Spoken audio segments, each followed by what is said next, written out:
Saudi Arabia பலஸ்தீனத்தை கேட்கிறது, Jordan கேட்கிறது, கத்தர் கேட்கிறது, எகிப்து கேட்கிறது, துருக்கி கேட்கிறது, யுனைடெட் அரபு எமிரேட்ஸ் கேட்கிறது, எல்லா நாடுகளும் கேட்கிறது சார்.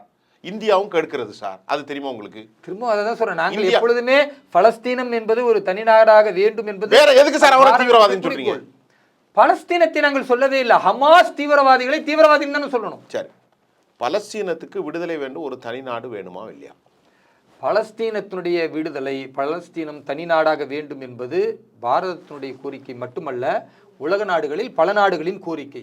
இந்த கோரிக்கை எப்பொழுது வலுப்பெறும் என்றால் ஆயுதத்தால் வலுப்பெறாது.